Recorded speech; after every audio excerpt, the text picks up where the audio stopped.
எளிய மக்களின் உரிமைகளை பற்றி விழிப்புணர்வை ஊட்டிய நம் அரசியலமைப்பு சட்டத்தை வகுத்து தந்த அண்ணல் அம்பேத்கர் அவர்களுடைய பிறந்த நாளில் சாதி வேறுபாடுகள் ஏதுமில்லாத சமத்துவ சமுதாயத்தை அமைக்க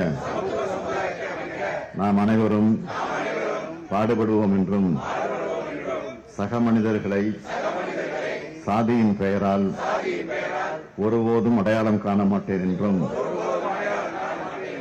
சக மனிதர்களிடமும் சமத்துவத்தை வாழ்நாள் முழுவதும் கடைபிடிப்பேன் என்றும் உளமாற உறுதி கூறுகிறேன்.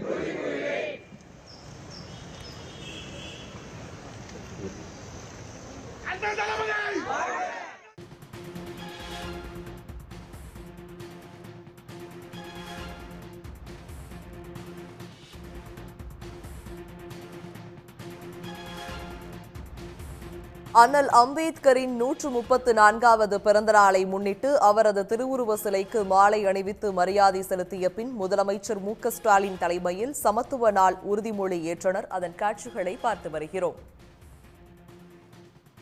இது பற்றிய விரிவான விவரங்களுடன் இணைகிறார் எமது செய்தியாளர் யாழினி.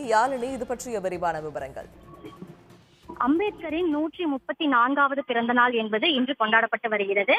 ஏற்கனவே தமிழ்நாடு முதலமைச்சரும் திமுக தலைவருமான மு.க.ஸ்டாலின் கடந்த 2022ஆம் ஆண்டு தமிழ்நாடு சட்டப்பேரவையில் அறிவித்ததை தொடர்ந்து ஒவ்வொரு ஆண்டும் அண்ணல் அம்பேத்கரின் பிறந்த நாள் அன்று அவரது திருவுருவ சிலைக்கு மாலை அணிவித்து மலர் தூவி மரியாதை செலுத்தி வருவதோடு அதை சமத்துவ நாள் உறுதிமொழியும் ஏற்றுக்கொள்ளப்பட்டு வருகிறது. அந்த வகையில்தான் தமிழ்நாடு முதலமைச்சர் அவர்கள் அண்ணா அறிவாலயத்தில் சமத்துவ நாள் உறுதிமொழி என்பதை ஏற்றுக்கொண்டார். ஏற்கனவே இது தொடர்பான ஒரு அறிவிப்பு என்பது நேற்றைய தினம் திமுக தலைமை கழகம் அறிவித்திருந்தது. அந்த வகையில் இந்த ஆண்டு நாடாளுமன்ற தேர்தலின் பணிகள் நடைபெற்று வருகின்ற நிலையில் தமிழகத்தில் உள்ள அனைத்து மாவட்ட கழக அலுவலகங்களிலும் அண்ணல் அம்பேத்கர் அவர்களின் திருவுருவ படத்திற்கு அமைச்சர் பெருமக்கள், மாவட்ட செயலாளர்கள், நிர்வாகிகள், சட்டமன்ற நாடாளுமன்ற உறுப்பினர்கள், உள்ளாட்சி பிரதிநிதிகள் உள்ளிட்ட கழகத்தினர் மலர் தூவி மரியாதை செலுத்தி சமத்துவ நாள் உறுதிமொழியை ஏற்றுக்கொள்ளுமாறும் திமுக தலைமை கழகம் என்பது நேற்று ஒரு அறிவிப்பை வெளியிட்டிருந்தது. அந்த வகையில் முன்னதாக அம்பேத்கர் சிலைக்கு மாலை அணிவித்து மரியாதை செலுத்திய முதலமைச்சர் தற்போது அண்ணா அறிவாலயத்தில் சமத்துவ திருநாள் உறுதிமொழியை ஏற்றுக்கொண்டார். விவரங்களை வழங்கியமைக்கு நன்றி யாழினி.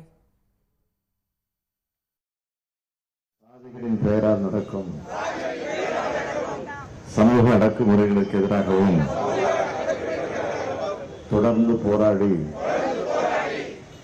ஒதுக்கப்பட்டவர்களுடைய உரிமைகளுக்காகவும் ஒடுக்கப்பட்டவர்களுடைய சமத்துவத்திற்காகவும் வாழ்நாள் எல்லாம் குரல் கொடுத்து எளிய மக்களின் உரிமைகளை பற்றி விழிப்புணர்வை ஊட்டிய நம் அரசியலமைப்பு சட்டத்தை வகுத்து தந்த அண்ணல் அம்பேத்கர் அவர்களுடைய பிறந்த நாளில் சாதி வேறுபாடுகள் ஏதுமில்லாத சமத்துவ சமுதாயத்தை அமைக்க நாம் அனைவரும் பாடுபடுவோம் என்றும் சக மனிதர்களை சாதியின் பெயரால் ஒருபோதும் அடையாளம் காண மாட்டேன் என்றும் சக மனிதர்களிடமும் சமத்துவத்தை வாழ்நாள் முழுவதும் கடைபிடிப்பேன் என்றும் உளமாற உறுதி கூறுகிறேன். உடனுக்குடன் செய்திகளை தெரிந்து கொள்ள சன் நியூஸ் பெல் ஐகானை கிளிக் பண்ணுங்க.